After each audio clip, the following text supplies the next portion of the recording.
Olá pessoal, tudo bem com vocês? Sejam bem-vindos ao meu canal Pílulas Históricas. Hoje nós vamos falar de descoberta arqueológica dos primeiros aglomerados humanos descobertos até então lá na Turquia, né? Na região central ali da Anatólia, né? Que é a Turquia.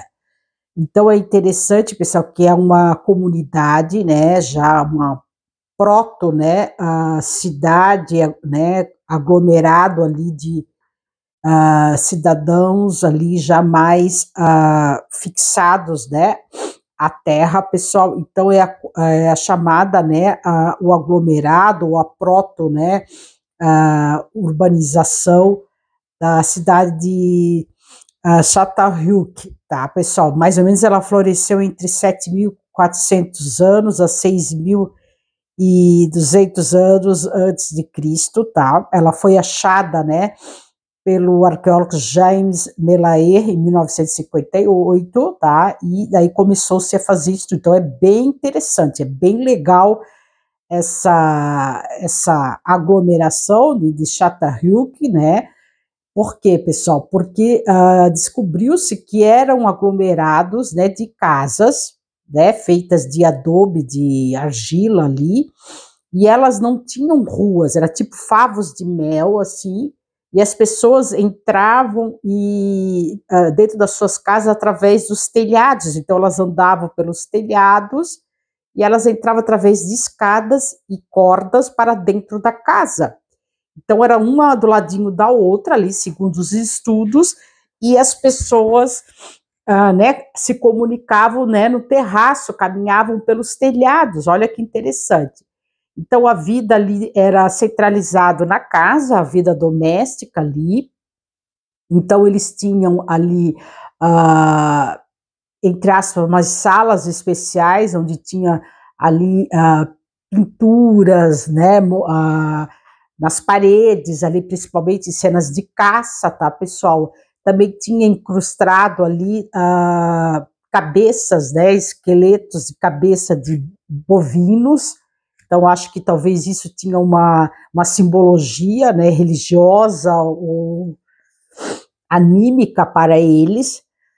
E eles então cozinhavam, dormiam, né, dentro dessas casas, tá, pessoal? Então é bem interessante isso daí. Então já tem evidências ali também, né, das descobertas arqueológicas que eles já domesticavam ali cabras, ovelhas, bois, entendeu? Então era uma pecuária ali incipiente, tá? Eles já também tinham ali a agricultura deles, já plantavam então a cevada, né, o trigo, lentilhas. Então eles já tinham ali uma sedentarização com a agricultura, com a pecuária.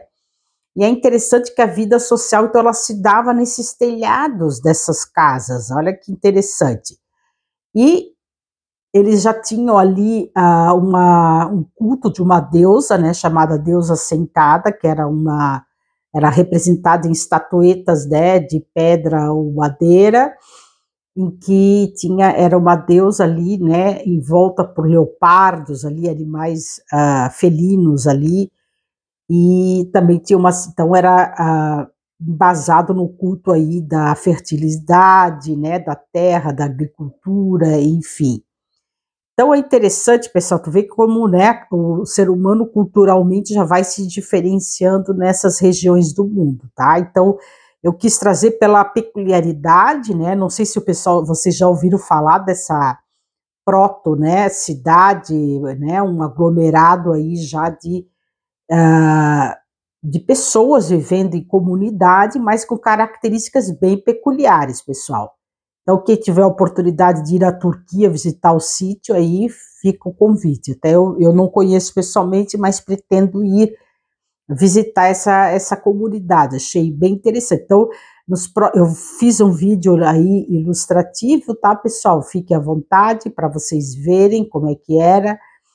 E eu vou trazer nos próximos vídeos outras comunidades antes das grandes ali civilizações, né, conhecidas, né, dos sumérios, acadianos, fenícios, enfim. Então a gente vai aí trabalhar nos vídeos essas questões desses aglomerados aí que a gente tem no decorrer das descobertas aí arqueológicas, tá? Tanto na África quanto na Ásia, né? Enfim, então em diversos lugares do mundo já foi detectado essas né, cidades, proto-urbanismos aí e comunidades bem interessantes. Olá, exploradores da história! Sejam bem-vindos a mais uma viagem no tempo. Hoje vamos desembarcar em um dos lugares mais fascinantes da pré-história, Çatalhöyük. Peguem seus mapas, porque vamos explorar uma das primeiras cidades do mundo. Um lugar que redefine tudo o que pensávamos saber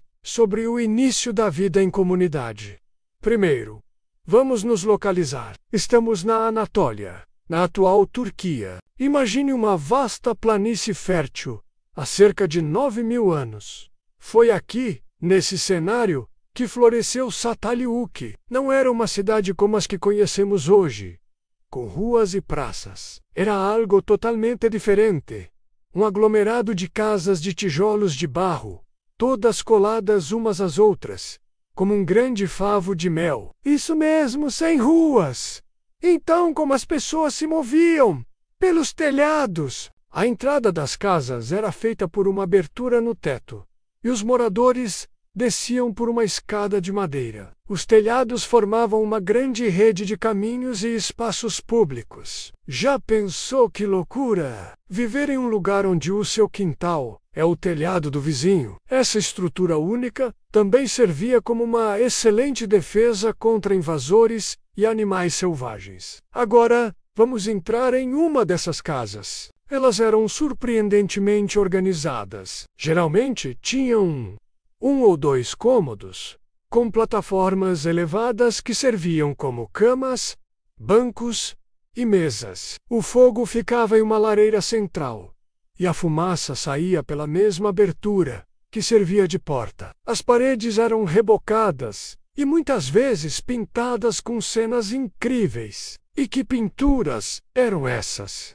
Encontramos murais vibrantes que nos dão pistas sobre o dia a dia e as crenças desse povo. As cenas de caça, com homens enfrentando touros selvagens gigantes, os auroques. Há também figuras geométricas e representações de animais como leopardos e abutres. Uma das pinturas mais famosas parece ser um mapa da própria cidade, com um vulcão em erupção ao fundo, possivelmente o Monte Hayzan. Se for verdade, é um dos mapas mais antigos já descobertos. Mas a arte não parava nas paredes. A cultura simbólica de Çatalhöyük era riquíssima. Eles esculpiam estatuetas em argila, osso e pedra. Muitas delas representam figuras femininas, com formas volumosas que alguns pesquisadores interpretam como deusas-mãe, símbolos de fertilidade e abundância. Outras figuras representam animais, especialmente touros,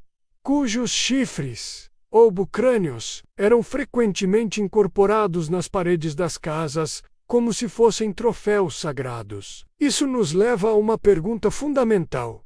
Como era a sociedade de Çatalhöyük? As evidências sugerem uma sociedade surpreendentemente igualitária. As casas são muito parecidas em tamanho e riqueza, indicando que não havia uma classe dominante ou uma grande desigualdade social. Não encontramos palácios ou templos grandiosos que se destacassem do resto. A religião e os rituais parecem ter acontecido dentro das próprias casas, em um ambiente doméstico.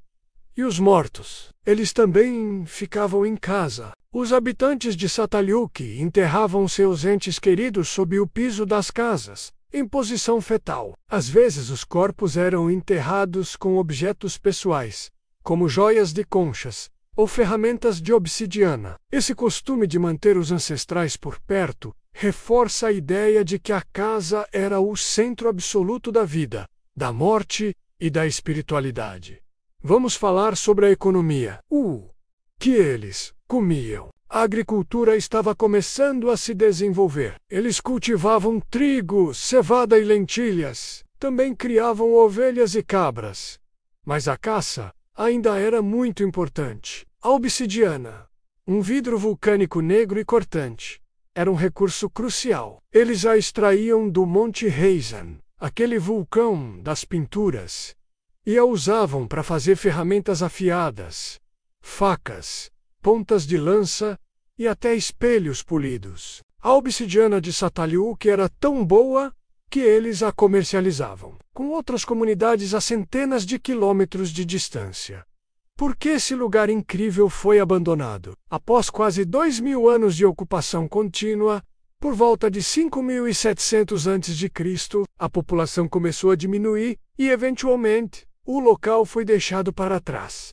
As razões não são totalmente claras. Pode ter sido uma combinação de fatores: mudanças climáticas que afetaram a agricultura, esgotamento dos recursos locais, como madeira, ou talvez o surgimento de novas estruturas sociais em outros lugares que tornaram o modelo de Çatalhöyük obsoleto. Çatalhöyük não era uma civilização completa no sentido clássico, pois não tinha uma escrita formal ou uma administração centralizada. Por isso a chamamos de protocidade ou protocivilização. Mas ela nos mostra um momento crucial da jornada humana: a transição da vida nômade de cacodors-cultores para comunidades agrícolas, sedentárias e complexas. Foi um experimento social em grande escala, uma tentativa de descobrir como viver junto em grande número. Estudar Çatalhöyük é como abrir uma janela para o mundo que existiu há 9.000 anos. É ver como nossos ancestrais organizavam suas vidas, expressavam sua arte, honravam seus mortos e construíam uma comunidade a partir do zero. Um lugar sem ruas, onde a vida acontecia nos telhados e os ancestrais descansavam sob os nossos pés. É uma prova fascinante da criatividade e da resiliência do espírito humano. Espero que tenham gostado desta incrível jornada a Çatalhöyük. Este lugar nos ensina que a história da civilização é muito mais diversa e criativa do que imaginamos. Qual detalhe sobre essa protocidade mais te surpreendeu? Deixe seu comentário aqui embaixo. Eu adoraria saber. Muito obrigado por assistir até o final. Se você é um apaixonado por história e quer desvendar mais segredos do nosso passado, não se esqueça de se inscrever no canal e ativar o sininho para não perder nenhuma de nossas futuras expedições. Um grande abraço e até a próxima!